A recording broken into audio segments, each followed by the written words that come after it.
Hello. So I think we'll go ahead and get started. It's a couple of minutes after time, Bangkok time. So a very good afternoon to all of you, or good morning, good evening, depending on where in the world you're joining us from.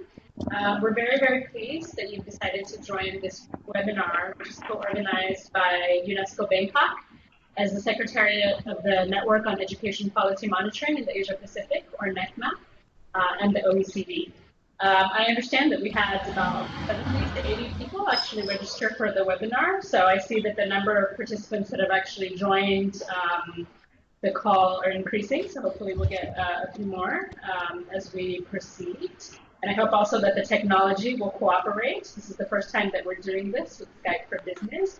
So please bear with us. And if you have any questions, any technical problems at any time, you can just send those to us in the chat, which should be open on the left side of your screen, and we'll try to address those so we can resolve any technical problems you have. So just by way of introduction, before we get into the heart of the subject today, we wanted to let you know a little bit more about NEQMAP, which some of you may be quite familiar with it already. But it's basically a regional network focused on supporting to enhance their systems for monitoring the quality of education, and particularly their student learning assessment systems here in the Asia Pacific region. So actually, to date, we have 36 members from more than 20 countries of the region. And here at UNESCO Bangkok, as UNESCO's regional office for the Asia Pacific, serve as secretariat for this network. And in terms of what we do, the focus of our work is really around three areas, which are research and analytical work on a number of different topic areas, capacity development, both at regional as well as national levels in selected countries, and then lastly, knowledge sharing. So in terms of knowledge sharing, the objective is really to serve as a platform, share information and expertise amongst our members as well as partner organizations. So it's really with this objective in mind that we decided to organize this webinar today in partnership with the OECD. As you all know, I think, earlier this year in February, the OECD released this new publication entitled Low Performing Students, Why They Fall Behind and How to Help Them Succeed. And this will be the focus of our webinar this afternoon. Now, the topic is obviously very, very timely. In the last round of PISA 2015, there were 15 countries and jurisdictions of the Asia Pacific region that participated. And as I think most of us know, some of the countries and jurisdictions of the region are among the world's top performers in PISA. Shanghai, Korea, South Korea, Singapore, Hong Kong, and others, whereas others are well below the OECD average. So there's a great deal of diversity in terms of the countries, amongst the countries of the region that participate in PISA. But then also interestingly, within countries, there's also a lot of variation. And so the focus of this new publication is specifically on the different countries. So I think considering the equity dimensions of the Education 2030 agenda, this is a really, really timely topic. And so we're really grateful to the OECD for putting this report out and for sharing it with us here today. So in terms of how we're going to proceed with this webinar, the next hour and a half to 2 hours or so, we're going to start with a presentation of the actual presentation by Dr. Alfonso Echazarra, hope I'm pronouncing that right, from the OECD, which will be about 30 minutes in length. And then following that, we have a discussion from the Korea Institute for Curriculum and Evaluation, or KICE, which is actually one of our very, very active NEQMAP members.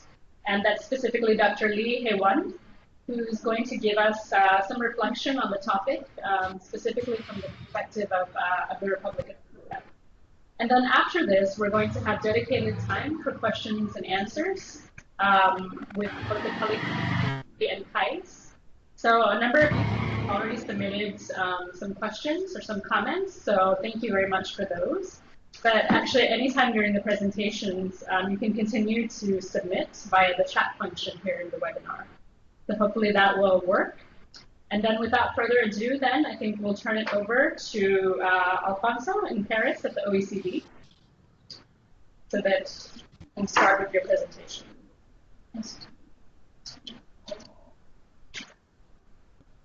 Thank you. So thank you everyone for inviting the OECD to this seminar, webinar. Let me just prepare the presentation.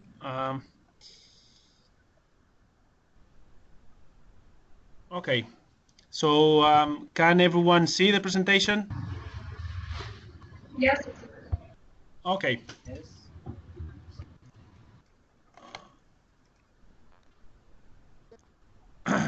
So this presentation is about mainly about a report we published in February using PISA 2012 data. The title is "Low Performing Students: Why They Fall Behind and How to Help Them Succeed."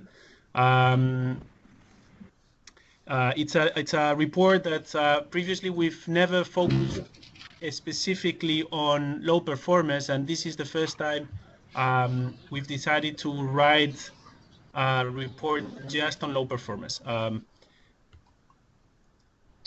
So what do we mean by low performers? Obviously, there's many different ways of defining low performance. How we do it in PISA, we create proficiency levels for reading, mathematics, and science, and we define low performance as those students who are above the baseline level of proficiency, which is level 2. There are 7 levels of proficiency. Normally, there's level 0, 1, 2, 3, 4, 5, and 6, where 0 and 1 are low performers, and 5 and 6, we define them as top performers. So in PISA, as we said, low performers are students who perform below the baseline level 2 in mathematics, reading, or science. But remember always that PISA, the core subject in PISA 2012 was mathematics, so many of our analyses are based just on mathematics. Low performance can be defined, can answer questions that provide clear directions or single information sources and connections. So can basically do many different exercises that are, we call them like basic, but cannot use or make, can analyze complex problems or solve complex problems. So just to give an example, low performance could be, for instance, able to understand a football league table, but if you ask them to redo the league table with new points for a win or for a draw, then they would get lost. Low performance, for instance, could prepare a recipe, could cook actually based on a recipe. If you ask them to do that recipe for more people than is presented in the book, in the recipe book, then they will get lost. Let me just show one example, one real example of what I mean. These are the points. So as you probably know, PISA has a scale that where the mean, the OECD mean is 500 points, and the OECD standard deviation is 100 points. So those who are low performers are those who are below these numbers here: 420 for mathematics, 407 for reading, and 410 for science. This is a real example from PISA. This is basically an exercise of exchange rate. So students who are unable to compute or to estimate how much money they would get when they exchange currency, they would be considered low performers. And this is a mathematics example that is based on employing formulas. So this is the answer. More or less, about 80% of students got this question right internationally. So that is more or less, you know, if you want to get an exact number of what it means being low performers, usually it's about 80% of students usually get questions right when you're at the border of low performance. May I just ask everyone to mute microphones? Thanks. So low performance at age 15, why does it matter? So basically consequences, there are many, of course. This is not a comprehensive list. There's of course a risk of dropping out of school for those who have lower educational attainment. Low skills tend to be persistent over time from age 15 into early adulthood. In PISA, we were able to follow students in some countries with longitudinal studies, and we clearly observed that those that perform below the baseline level at age 15 have less chances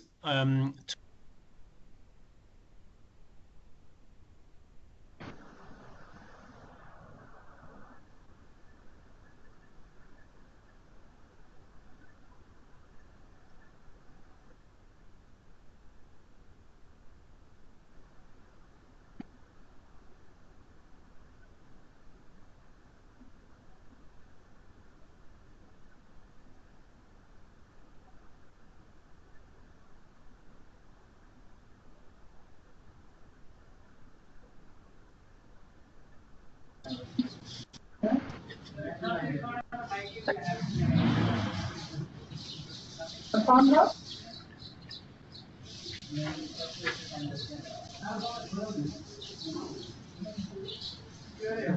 Alfonso? Alfonso? Alfonso? Hi, could you unmute? Hello. Alfonso?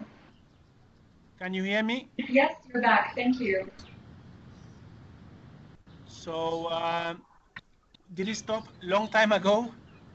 Just about 30 seconds, maybe. Okay, thanks. Sorry, my microphone was mute. I don't know why. It wasn't me. Okay, so I'll restart quickly from here. Consequences for low performers. So they have high risk of dropping out of school. Low skills tend to be persistent over time, and this we know thanks to longitudinal studies we've done in a few countries, and also with PIAC, the PISA for adults. They also have limited access to better paying and more rewarding jobs, and they tend to have poorer health outcomes and less civic participation. Again, we know thanks to PIAC, which is the survey of adult skills.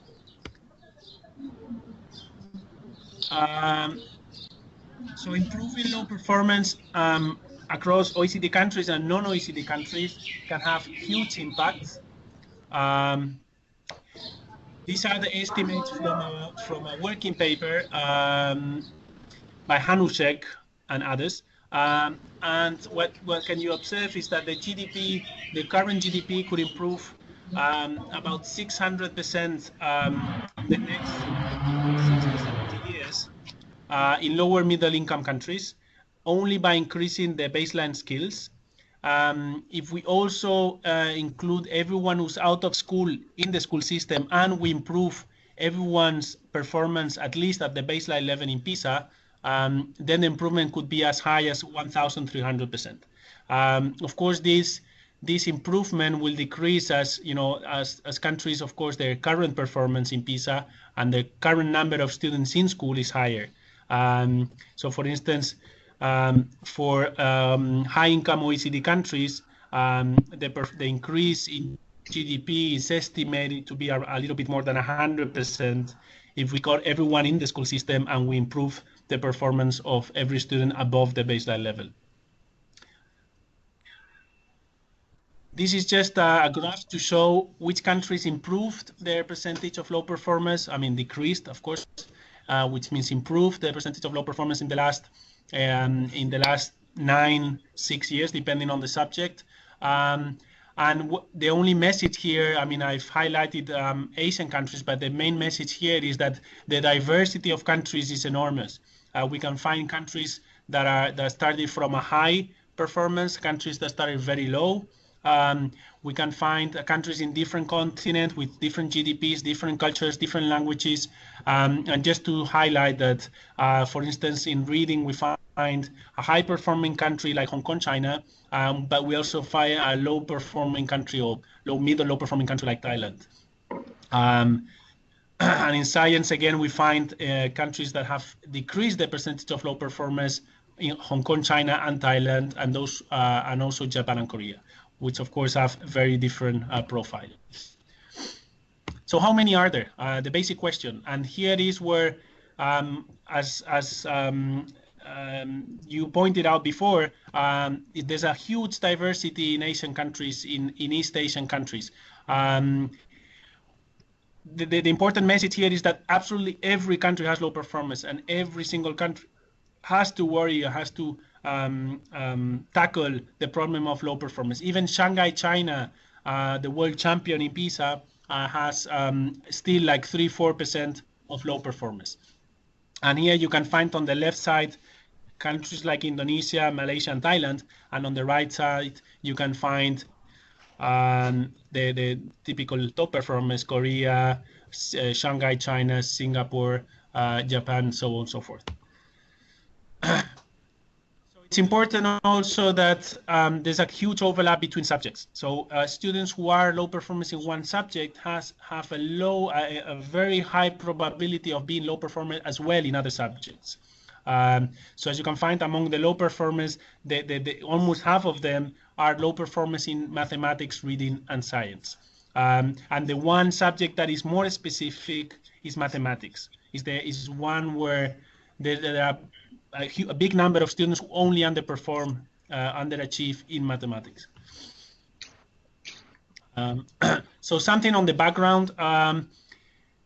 As you probably imagine, students with lower socioeconomic status, as measured by our index, are much more likely to be low performers.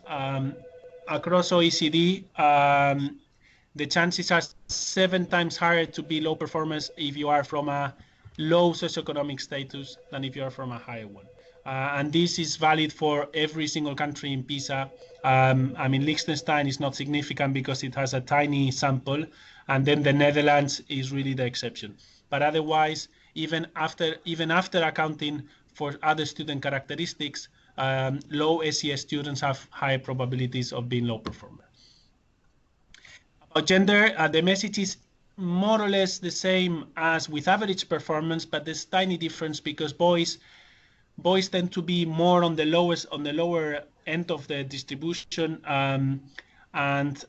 so there's many more boys at the top end in general, all subjects included, and there's more boys as well on the lower end. So let's say that basically the message is there's more dispersion among boys than among girls in their performance.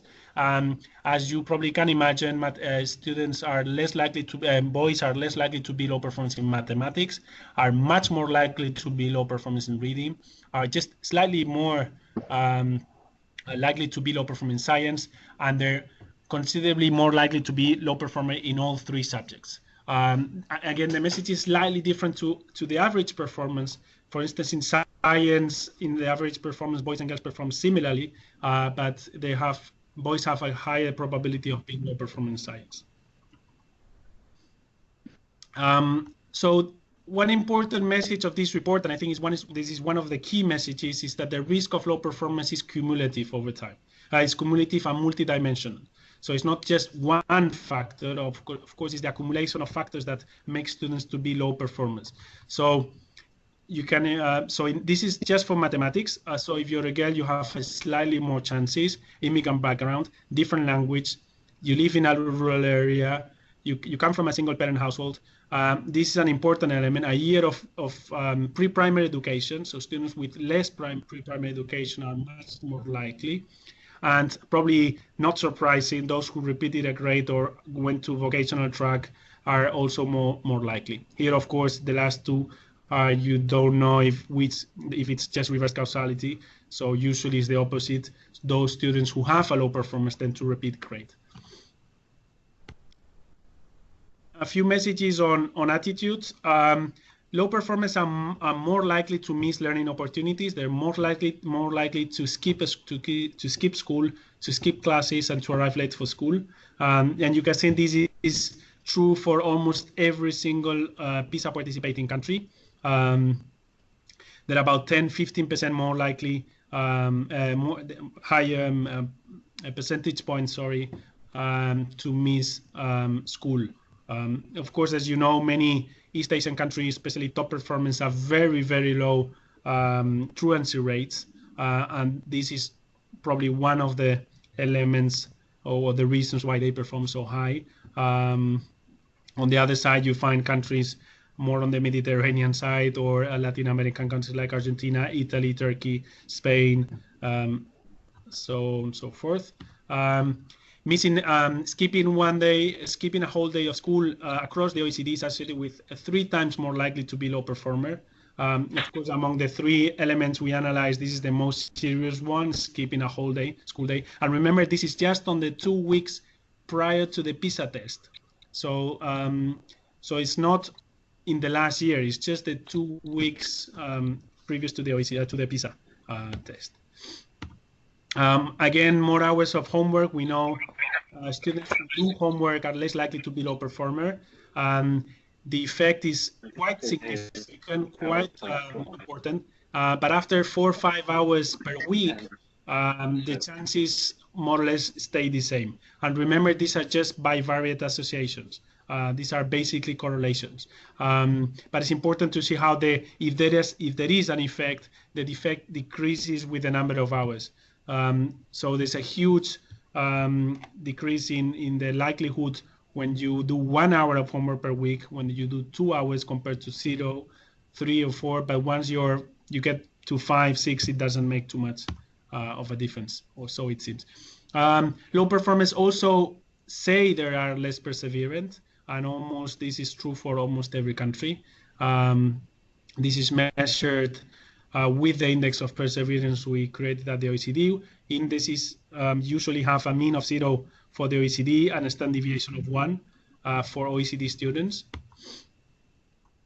And this is an important message. So when we ask students about their extracurricular activity or study time, when we ask them exclusively about how much effort they invested, the difference between top performers, low performers, and moderate or strong performers are actually quite tiny, as you can see in the blue circles there.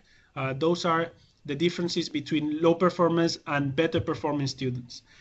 But interesting, and probably not surprisingly, when you ask students about the outcomes of these efforts, so I finish homework in time for mathematics class, or I'm prepared for mathematics exams, then the differences are much, much larger. And this clearly shows that low performers need support when preparing for exams and doing homework. It seems that they don't perceive their efforts to be as productive as with other students. They may put the same number of hours, but the outcomes of these efforts are definitely, at least perceived by them, not huge.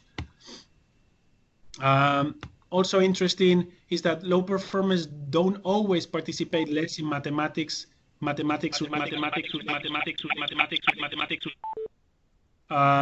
So they do participate. For instance, they do participate more in mathematics club or playing chess, which requires numeracy, even though there are games involved and it's more recreational and social, but it requires abilities and skills, numeracy skills. When it's purely about high order skills related to the school, to mathematics at school, then they are less likely to do these activities, like helping friends with mathematics, programming computers, and taking part in mathematics competitions. So this is a policy message. We analyze how likely are low performers of the attitudes of low performers when they perform below the baseline level in 1 subject, 2 subjects, and 3 subjects. And the interesting part is we measure here 4 attitudes, so attendance at school, sense of belonging at school, perseverance, and mathematics self-efficacy. And when they only perform low perform in one subject, the attitudes of course get worse, but the jump is not big, is not huge, and there's still a time to actually engage the students again in school activities, engage the students in the subject they underperform. You're still on time, and most of the policies can be within the school walls. But what we find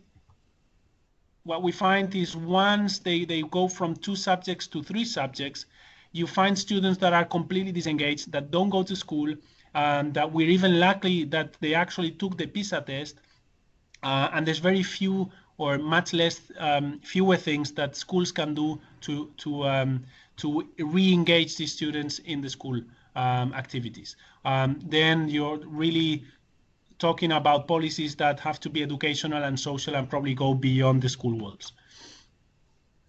So just a few messages on schools and education systems.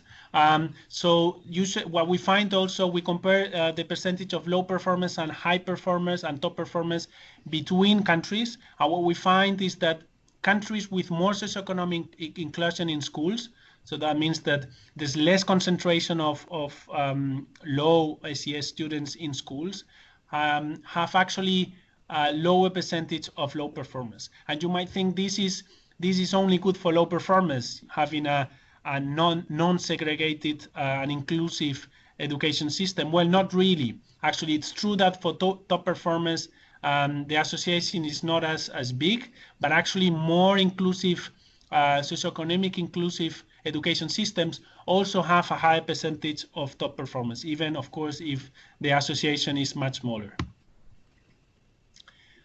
We also find that teacher support and many other variables, I cannot explain and describe all of them here, but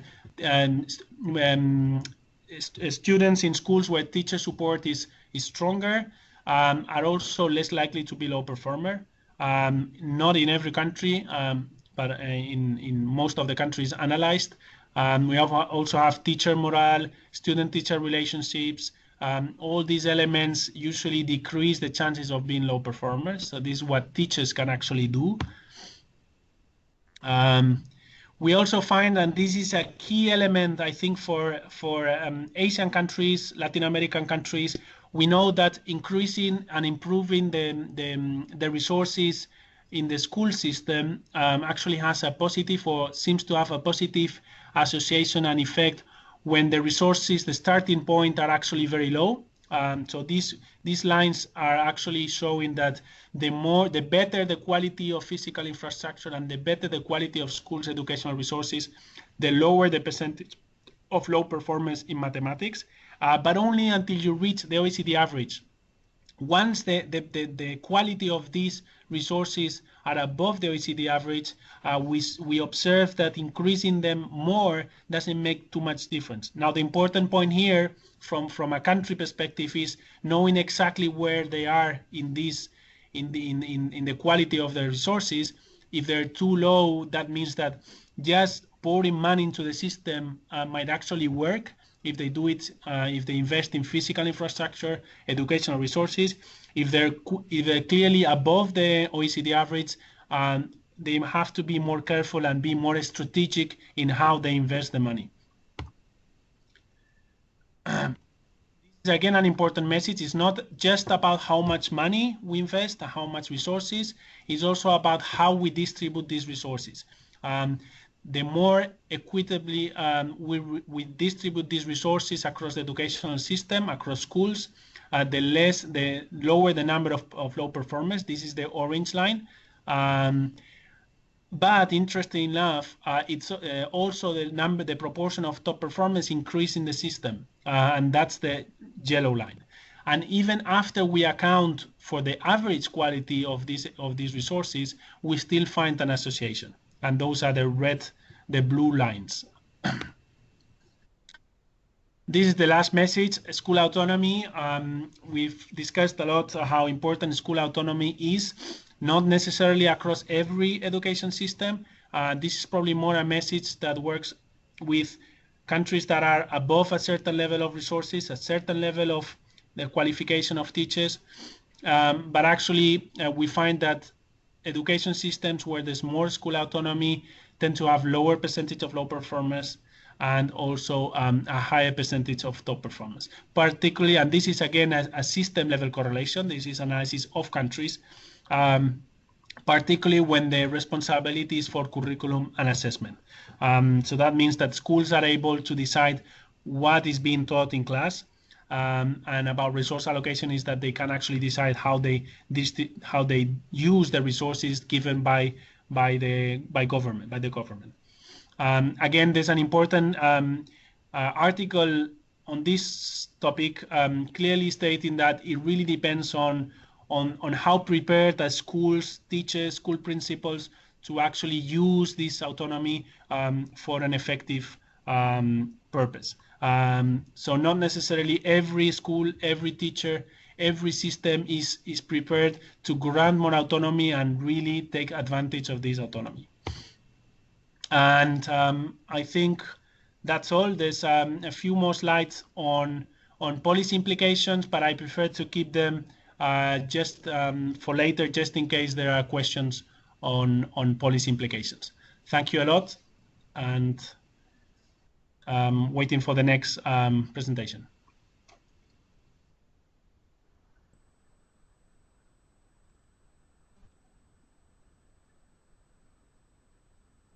Okay, so thank you very, very much, Alfonso, for your presentation.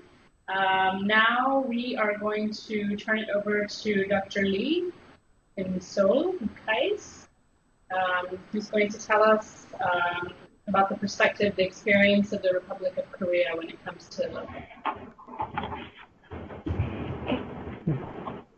Hello, can you hear me? Yes, we can. Not really. All right, then I will start. Okay. Okay, my name is Haewon Lee at KICE. I will be talking about the three major topics on the three topics. First, how are the low performance identified, and is there a mechanism to detect early signs of low performing students? And the second one will be how are the resources allocated to schools to ensure equity across the schools? The third one will be how are teachers supported to help low-performing students?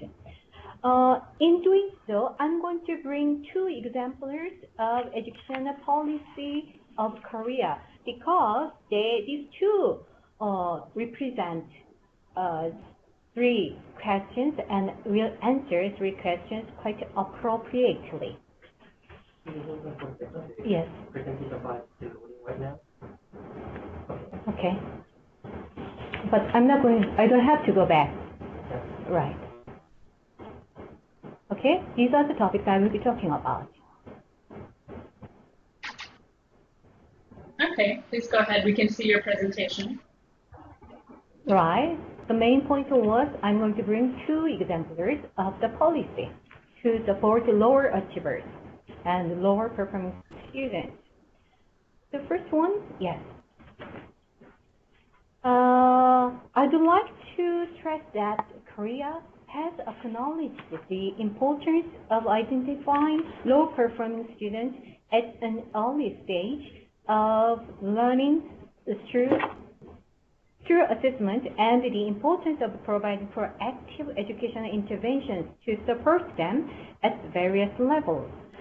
And as a main and major instrument, NAEA, so-called NAEA, which means National Assessment of Educational Achievement, has been utilized in order to assure the quality and the improvement of effectiveness of education together with rigorous research. Right. There have been dilemmas of nationwide evaluation, such as NAEA, but I'm not going to go into details today, and you will be aware of some concerns and challenges too. But what I would like to address is that NAEA is not the only assessment we are utilizing. There are some other local level diagnostic assessments used and so on. So NAEA's provision of evidence-based research. NEQMAP has provided ample and rich information and evidence-based research data of students' learning outcomes and academic achievement have contributed to improving schools' effectiveness on students' learning and teachers' teaching, and improvement of the relating policies and research. So talking about NEQMAP of Korea, the purpose of NEQMAP is to measure students' learning outcomes and identify the characteristics and trends of learning and to evaluate the quality of education. Talking about NEQMAP, the specifications are it is a representative and annual nationwide evaluation, and it's a census assessment for the targeted three groups. From 2009 to 2012, it was administered to all pupils of the 3 graders, 6th of primary, 3rd of middle, and the 2nd of high school students. By the way, the 3rd of middle schoolers are 15 years old, and the 2nd of high schoolers are 17 years old. But since 2003 and onwards, only 3rd of middle and 2nd of high school students are administered with the NEQMAP, with no primary school students involved. It was decided by political reasons that the main reason was to reduce the burden of students of learning. The measured subjects are Korean, mathematics, and English. Students' level was determined by their attainment of basic academic level suggested in the national curriculum. We have the national curriculum here. And there are 4 categories set out in accordance with the achievement standard of the national curriculum. They are outstanding, the top one, and average, and basic, and below basic. KICE, here, where I'm working for, KICE provides individual schools with assessment research for learning guidance. And the schools are informed, the research are informed to the individual schools and to the public. It is open to public, including the percentage of by subject achievement levels. Since 2014, no NEQMAP to primary school is put in place. So the local diagnostic assessment for curriculum subjects has played the major earlier detecting role. Moving to the second question, how are the resources allocated to schools to ensure equity across schools? Right. It is important to acknowledge that there is the gap, the educational achievement gap, among the students in the big cities or towns and the small villages or rural areas. And it is also important to reduce the gap. We acknowledge that and increase the quality of education across the schools throughout the country. So there have been proactive interventions implemented. Proactive interventions are provided to the schools located in small villages and rural areas with special and extra educational promotion and support. Greater autonomy in student selection, recruitment are allowed to those schools, normally located in the rural areas, and additional budget support for building dormitories and improving all the facilities and placement of additional teachers are provided at the national level and at the local level too. And free EBS, educational broadcasting system in Korea, learning materials for ESCS students who need extra social caring are provided for free.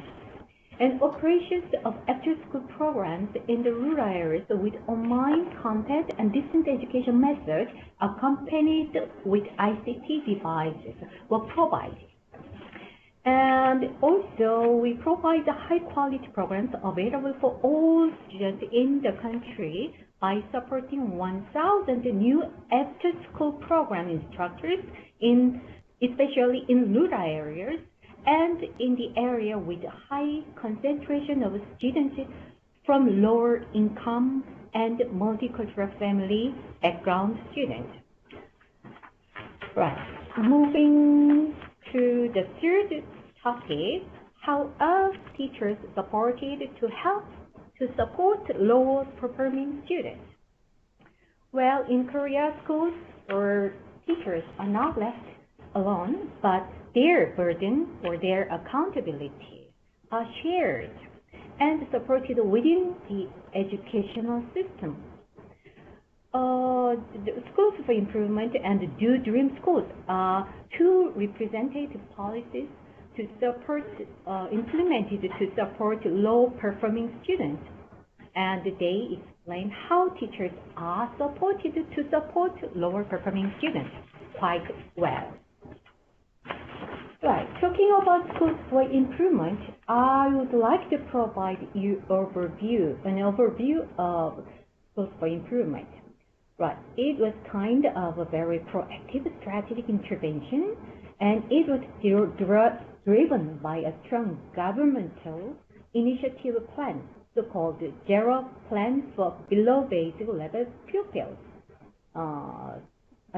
proclaimed in 2008, and it was implemented since 2009 as a major national strategy to ensure basic academic achievement for all students or all pupils. Schools with a high percentile of below basic in the NAEA were designated as schools for improvement.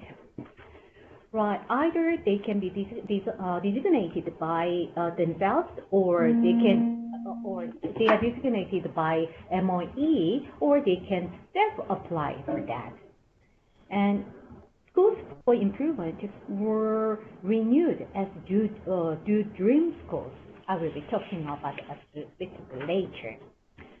Right, this chart shows the aims and strategies and operation system of Schools for Improvement. Next, please. And it is important that all parties or all institutes or everybody works together collaboratively and cooperatively.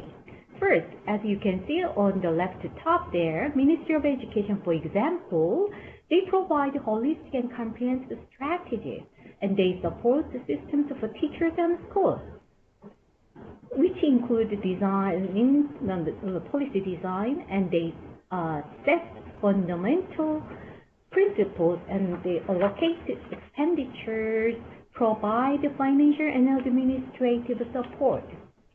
And municipal and provincial offices of education, they do support policy implementation. So implementation of such policy is being taking place at municipal and provincial level.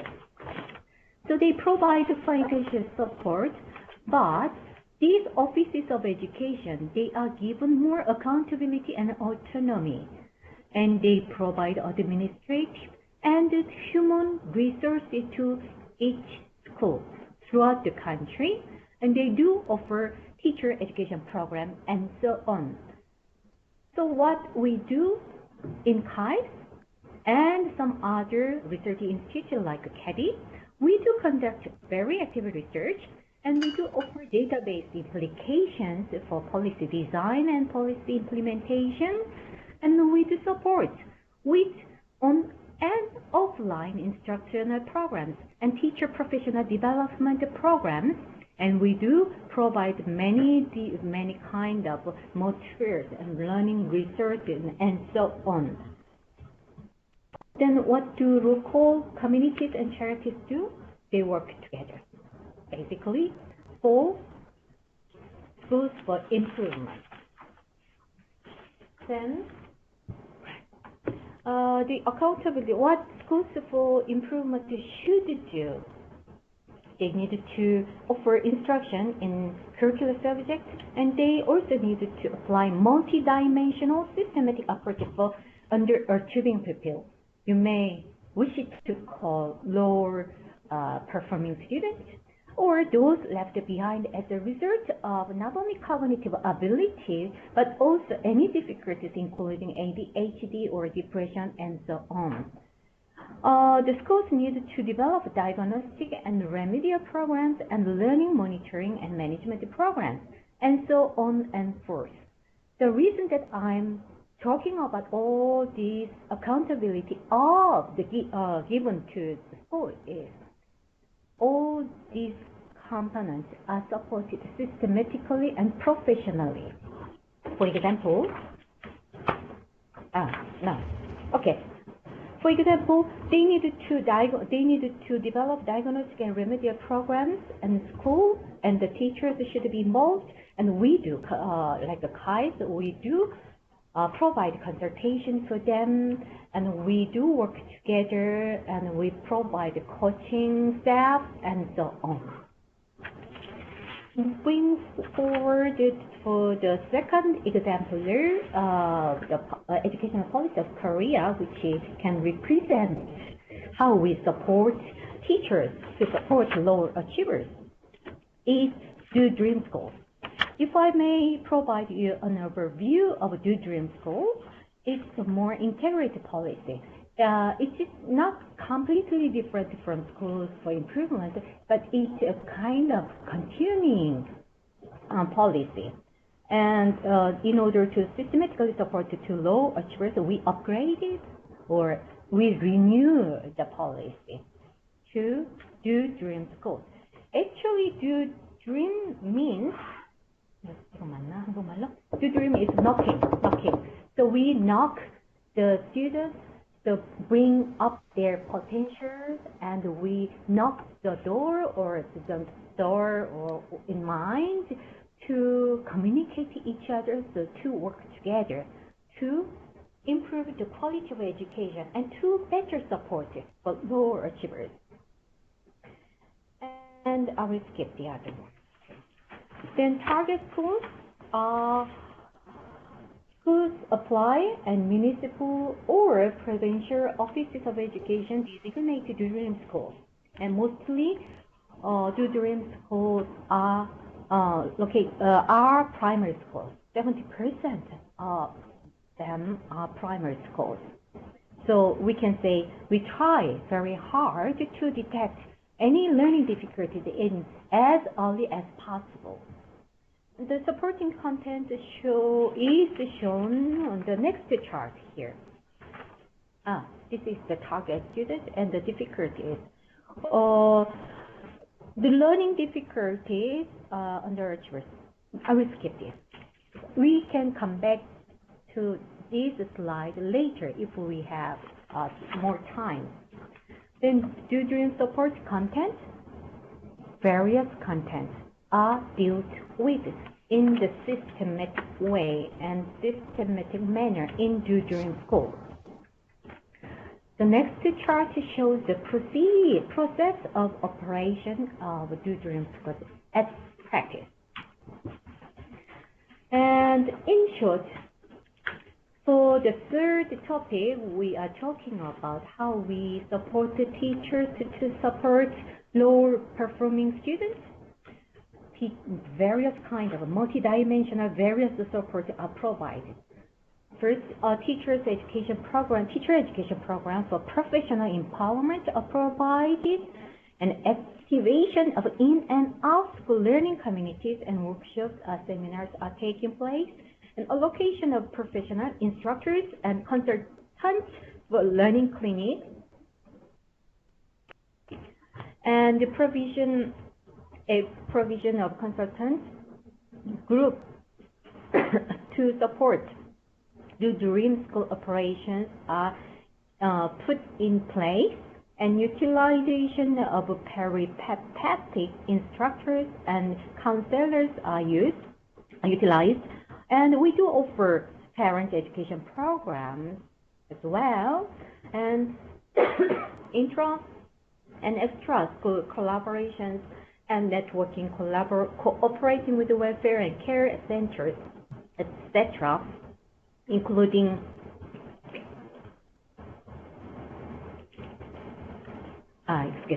hospitals and medical clinics and social workers. And the selection and award dissemination, various kind of events for selection and award and dissemination with good school cases are taking place. And there are online and offline support and some more. So very multi-dimensional and multi-level and various. I would like to show two websites KICE has developed and operated, and it's quite popular, and the teachers make good use of this website. Practically everything teachers need are uploaded here. Could you please open this? The first one or second one?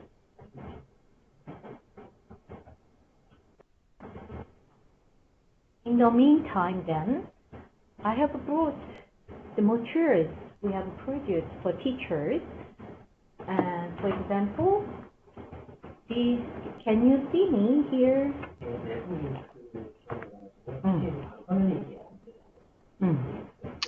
Yes, we can see. Yes. 카피에서 구글로 가잖아요. 구글 화면이 여기. 근데 아까 선생님 연결됐다고 그랬는데.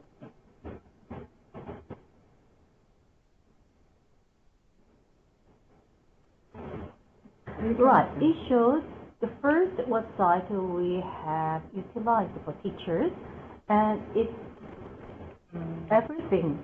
Teaching and learning materials are uploaded here. And also we do produce offline materials like here. I mean, there are everything actually. I believe there is no teacher who can't support lower achievers because they don't have any supporting materials. We do develop too much materials, and to make a good use of all kind of material, we do also produce this kind of guide. So they can choose, they can select, and they can take advantage of all these kind of materials, enough materials. So it does not appear.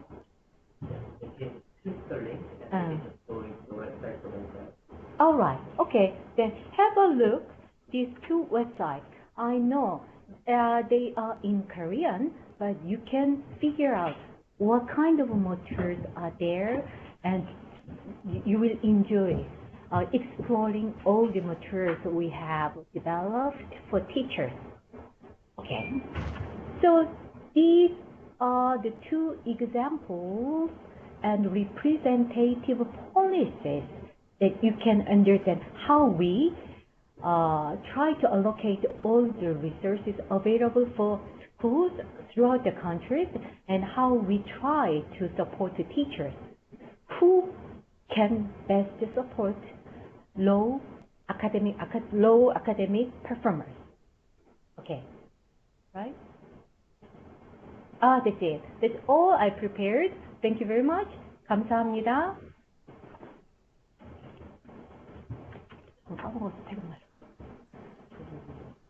Yeah. Okay, thank you. Thank you very much, Dr. Lee. I think it's a very, very interesting presentation, and you shared with us a number of different initiatives that are undertaken in Korea, and I can see that we've gotten a lot of questions for you because the participants are eager to know more about some of these initiatives. So I think it's almost 3 o'clock here in Bangkok, So we have about half an hour actually for questions and answers, of which we've quite a number. So because of the technology, we think that it'll be easier if we actually read out these questions here in Bangkok on behalf of those of you who have submitted them during the webinar or via email.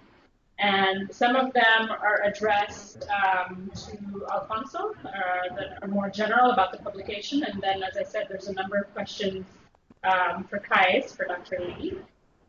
So why don't we start with one of the questions that came for Alfonso. It is, does the research suggest that low attitudes cause low performance, or that low performance causes low attitudes? This seems to be a significant point. This is for Alfonso.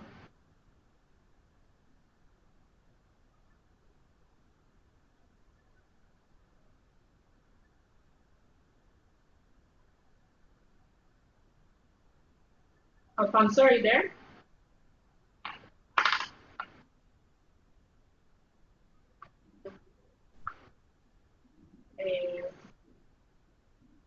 Alfonso, can you unmute your microphone? You know, it's fine. That's fine.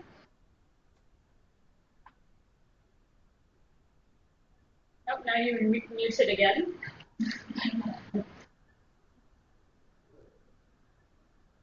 No? Yes, it's okay now. It's okay. Okay. Thank you. So at the OECD in general, we for the reports we do, let's say, more correlational analysis than full regression models, adjusting and controlling for everything. So for us, it's obviously difficult to establish if it's from, let's say, the relationship, it's from performance to attitudes, or the other way around, from attitudes to performance. In the report, there is a figure more or less explaining what is our guess about how the relationships are functioning, and the idea is that everything starts from beliefs about students' beliefs about their abilities, and their self-beliefs about about how important it is to how important education is, how much they can actually improve through time. Some students believe that the skills are given when they are born. Others believe that if they work hard, they're actually going to improve a lot. So everything starts from the beliefs and self-beliefs that students have. Those who have good positive self-beliefs and self-beliefs, those that are good for performance, they tend to be more motivated.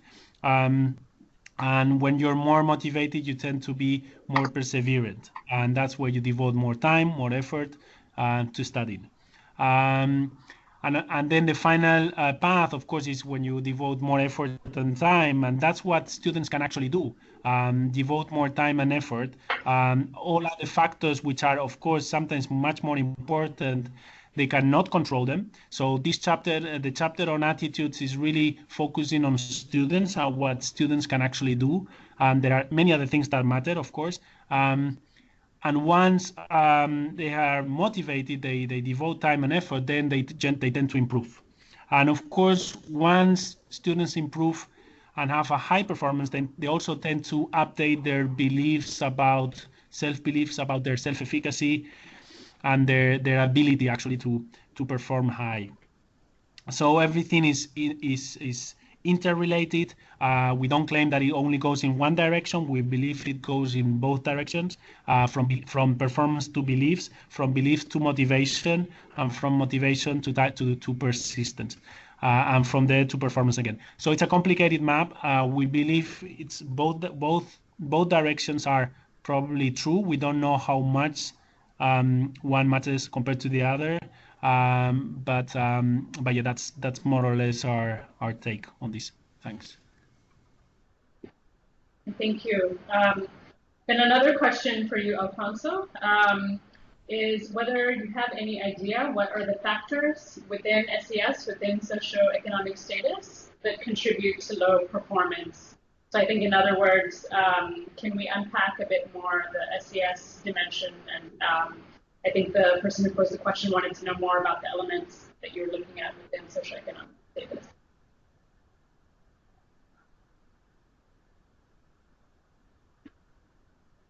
And please unmute.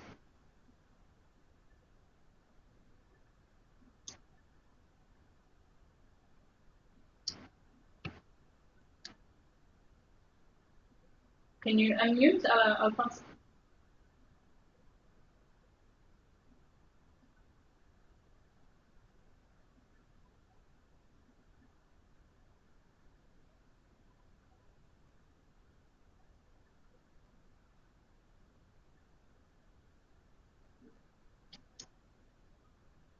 Alfonso, are you there? Can you unmute?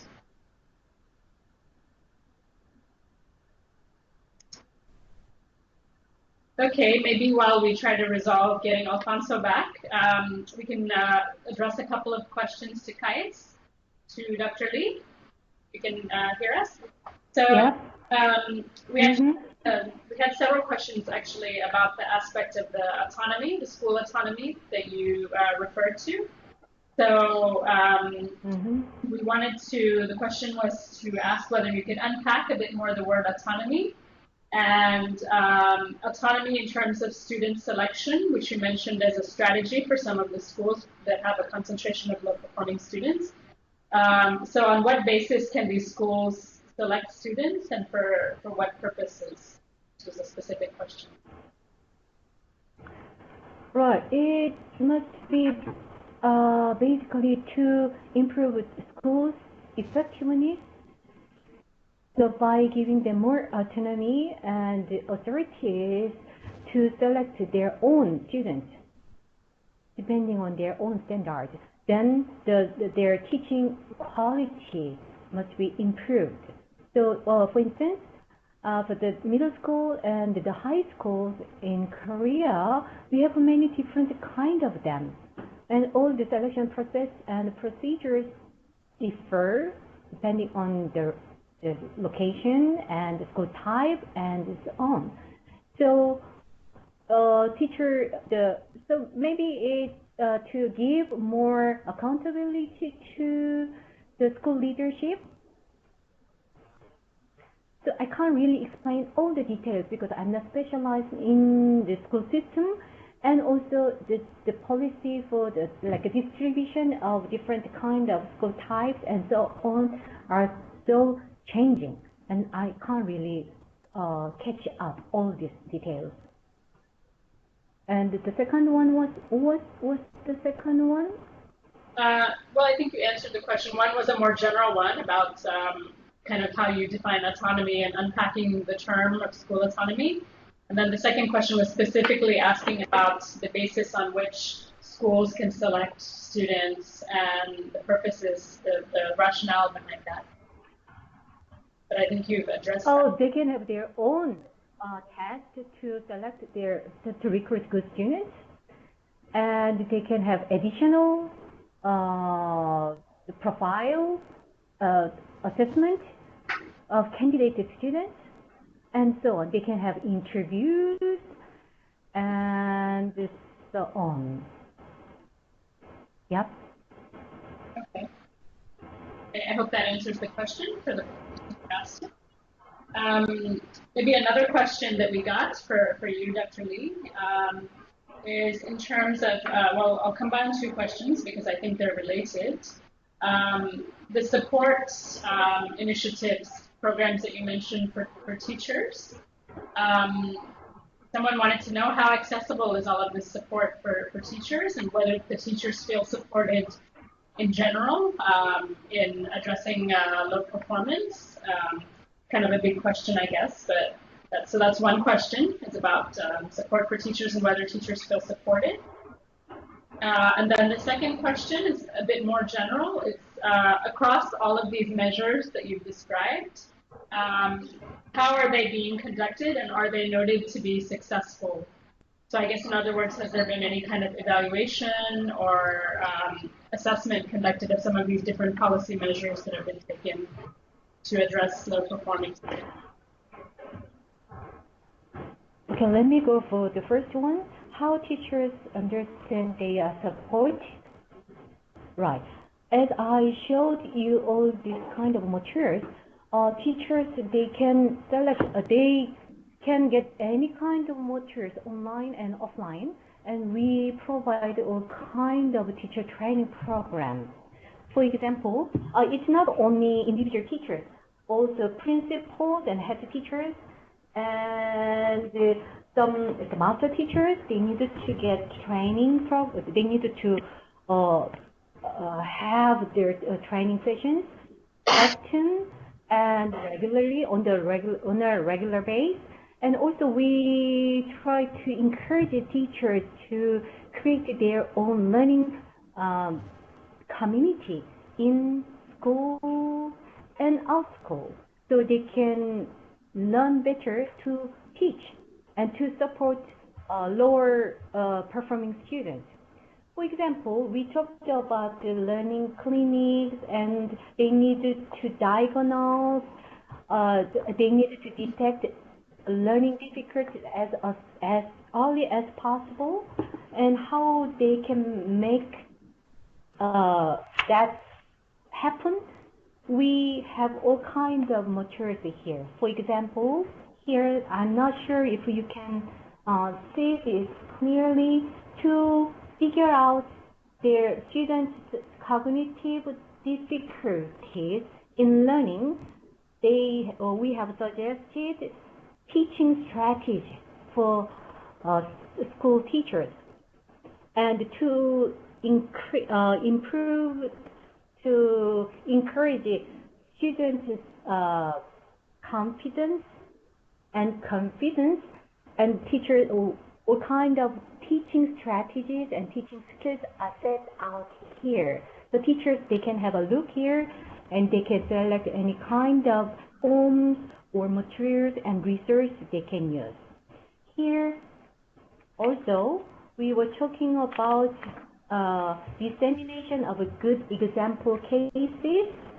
We have provided separate materials here, and this is the one, and it's published in print, and also it's uploaded online on the website I have suggested to you. And it's the book. It's entitled like this. 선생님, 내가 할게요. 내가 할 수 있어요. Teacher, I will do that, and I can do that. So it has got all the good exemplar cases of schools and teachers and students whose performance was not as good as expected before, but progressed a lot. So teachers can have good idea for their own teaching techniques and skills, so they can develop and they can empower their own professional knowledge and their professional skills. And by doing this, they must feel that they are supported and their teaching profession is improved. And for example, this material, if we call it cuckoo, keep up and catch up.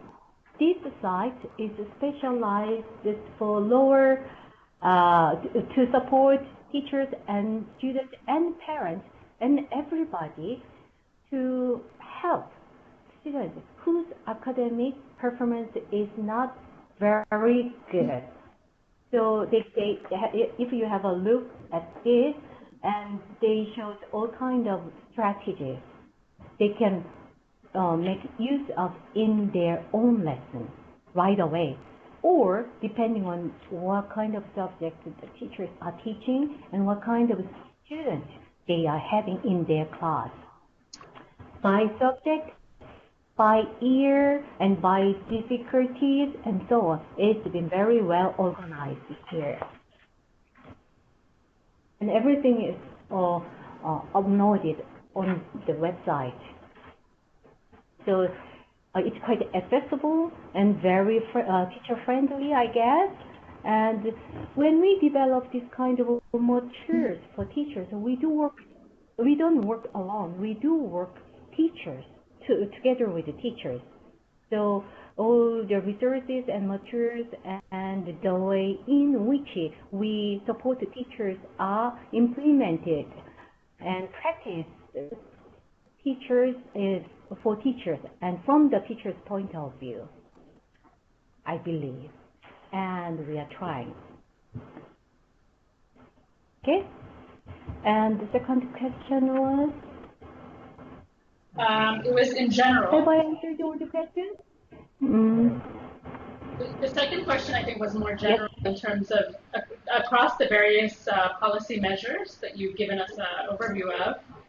Has there been any kind of evaluation of them, or generally, how do you judge them as being successful? Are there challenges? I'm sure there are challenges. But oh, you mean the actual outcomes of the policies? Right. Some of the initiatives we do have you described. All right. We do have all kind of very detailed information and evidence. And I didn't prepare that because the time was very limited. Actually, I can show you later how these two examples have contributed to improve lower performers to increase their academic level of attainment. Here. So, here is this kind of data. Yes. They can't see the slide right now. I can post it on screen. Oh, yes, please. Okay, Jean is going to post 2 or 3 slides to show the actual data that you can evaluate the outcomes of the policies. Can you see the screen? Loading.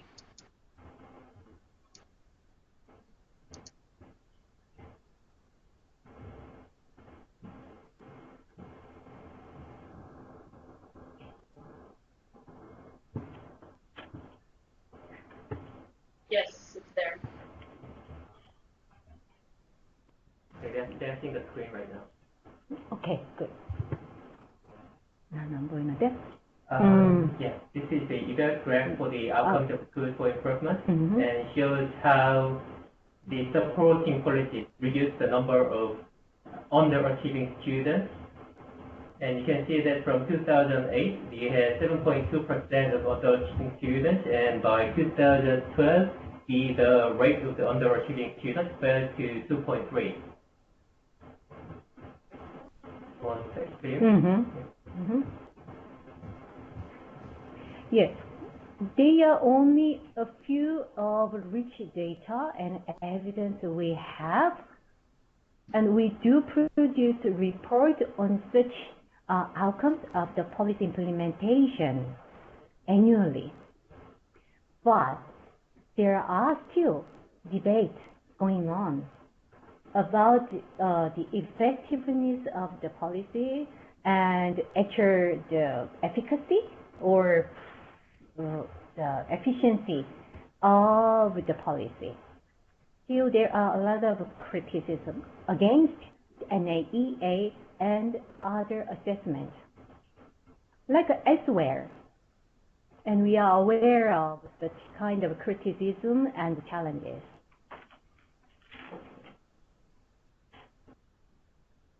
Okay, thank you very much. So let's go back to the question that was addressed to Alfonso before we had the technological difficulty. So that was specifically about the socioeconomic status, or the SES.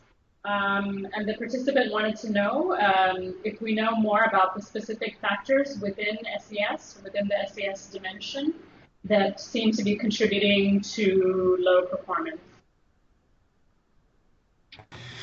Hello, so is it working now? Yes. Thank you. So it's a very good question.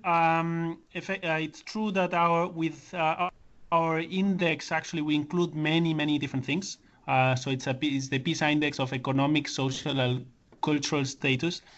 We haven't analyzed exactly what is happening within the SES for low performance specifically, but we know from previous analysis, working paper and volume 2 in PISA 2012, more or less what is happening behind with average score. And actually, there's a lot of common explained variance, which means that it's very difficult to isolate individual factors within the SES component on performance.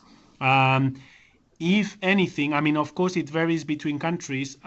If there's one element that stands out as being more important than others, it's books at home.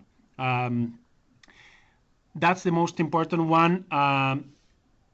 If we it's single element that is more important than the others. But just to remind the audience, actually, what we have is occupational status of parents, we have educational level of parents, we have wealth, cultural possessions, and among those, the one that stands out as having more like an independent effect is cultural possessions, which is mainly books.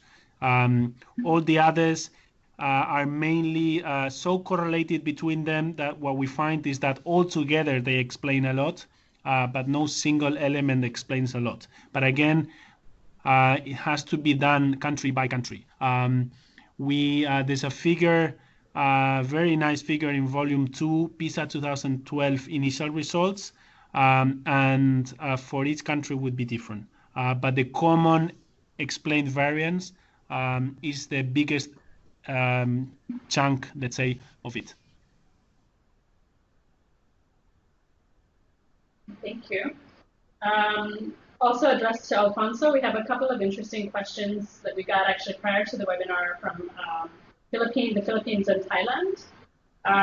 So from the Philippines is actually, I believe, a classroom teacher who wants to know if, based on your research, if you have any suggested teaching strategy for classes where you have a mix of low performers, normal students, and high-performing students, which I guess is the reality actually in many classrooms. But he or she notes that he or she finds it quite difficult to teach these different groups in the same class, which begs the question of whether it may be better to have low-performing students in a different class. So the person wanted your thoughts on that based on the study. And then similarly from Thailand, the participant said that there's a concern about developing learning programs that promote cooperation among students and encourage the practice of mixing children of different levels for a sense of solidarity and cooperation. And he wants to know, in the study by the OECD, did you look at such experiences of mixing mixed ability classrooms and promoting cooperation between learners of different levels? Say something about that.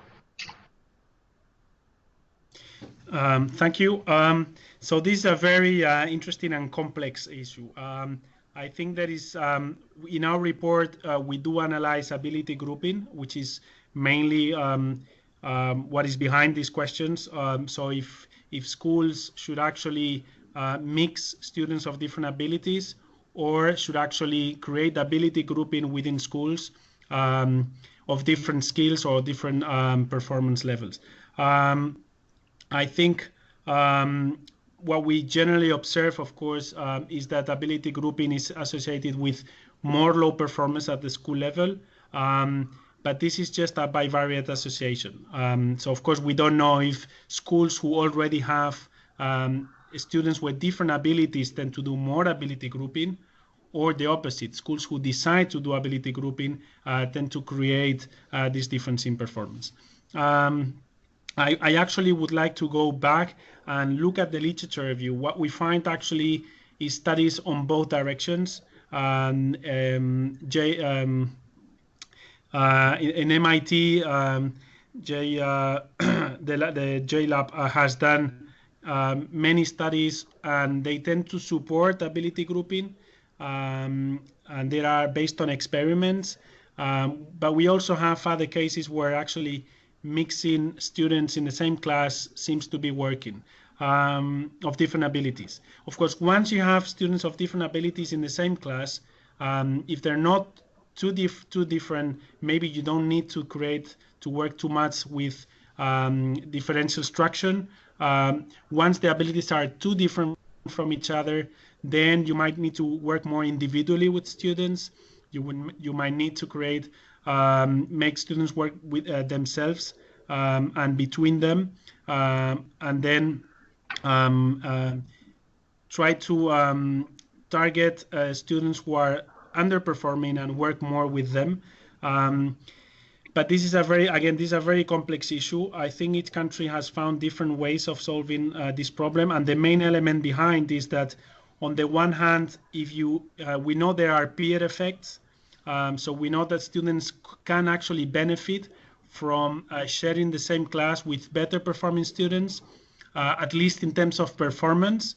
On the other hand, we know that when low performing students are in classes with better performing students, they tend to have lower self-efficacy. So both of them offset each other. So it's a very complex issue. On the one hand, low performing students can benefit in terms of performance in terms of knowing what the standards and the benchmark is. They could also, but it could also affect negatively if they lower their self-efficacy too much. Then, on the other hand, the advantage of ability grouping, of course, is that teachers can actually target and tailor the teaching methods and teaching strategies for different students of different abilities. My take on it would be, and this is not an official OECD view, is that somewhere in the middle is probably the best case. Low performing students need to know what is the benchmark. They need to know and observe what is a good student, what is being good in certain exercises, what is understanding mathematics. But at the same time, from time to time, they need to also work independently, and also be taught in a way that is addressing their needs, which might be a little bit different from the rest of the class. This can be done during classes, or probably better, actually sharing class with everyone during school time, and then after school time, doing extracurricular support classes just for low performers. So then we get the best of both worlds. Low performers get the experience of what is being a good student, and understand that how high the expectations can be for them. And on the other hand, they get the support after school to try to catch up as much as possible with the rest of the class. But somewhere in the middle, I think low performers really need both things. They need tailored teaching, but they also need to know what the standards are and benefit from the knowledge and the help of their own colleagues. Thank you. I know that's a very complex question. We could probably have another series of webinars just on this issue. So thanks for that. There's a question, I think it could be addressed to both of you, both from a more general perspective and also the experience in Korea. It's pertaining to children with disabilities. So can you give us examples of the various initiatives and strategies that countries are adopting to ensure the improvement of performance of children with disabilities in the schools, either drawing from the study or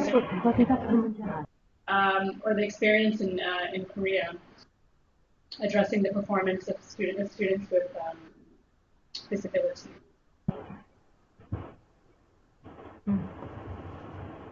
So shall I go first? Well, actually, this is a huge area to talk about, and I'm not specialized on that matter. But disability means, what kind of disability do we mean? So it can be very cognitively orientated, or physically orientated, or emotionally or socially orientated.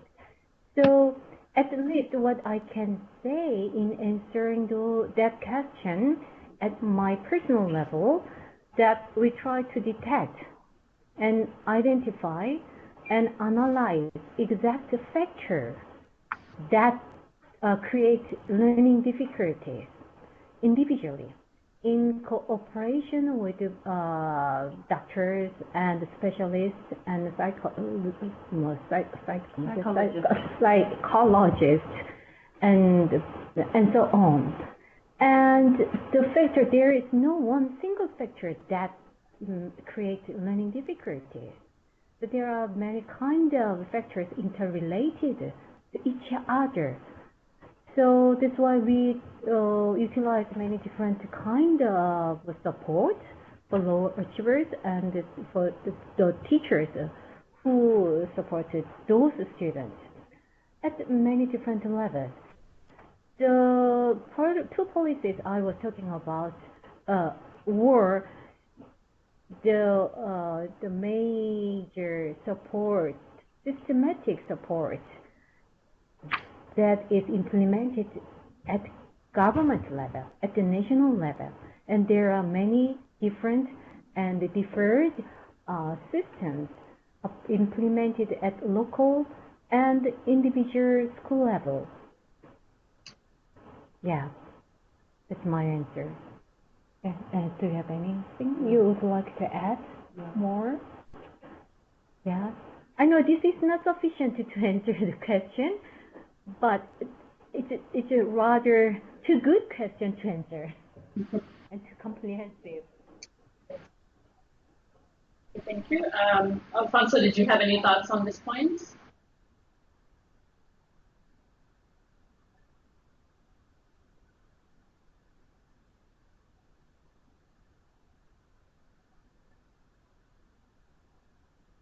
Alfonso?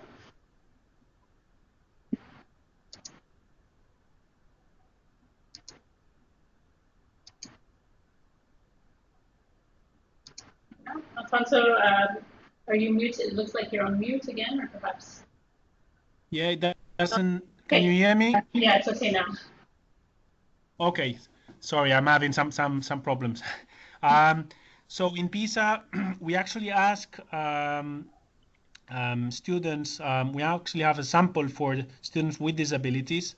The reason why we haven't analyzed it in depth is because for the moment we find that countries and students and schools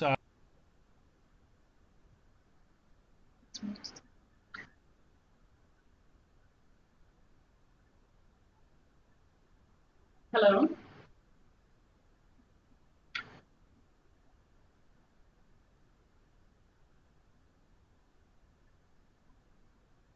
You're not on mute, but we cannot hear.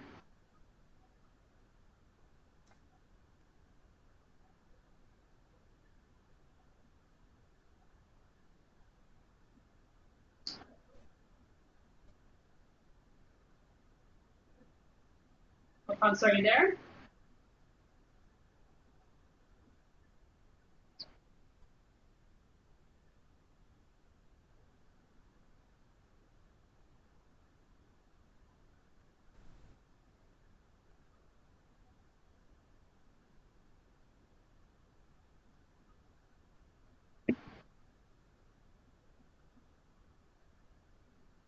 Okay, it seems we have some trouble hearing Alfonso. Hello?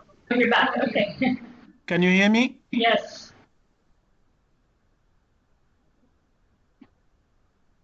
We heard. Hello? Hello? Yes, go ahead. Oh, I'm so sorry. There's just the program is expelling me. I don't know why.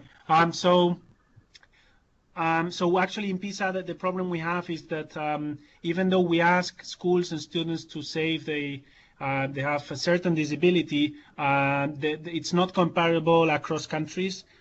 So we decided just to include a box on the topic. The only thing we know is that students or schools who define or describe themselves as having disabilities do perform lower than the average student. But again, it's very different depending on, as they in Korea they well explain, it varies a lot if it's physical, social and emotional,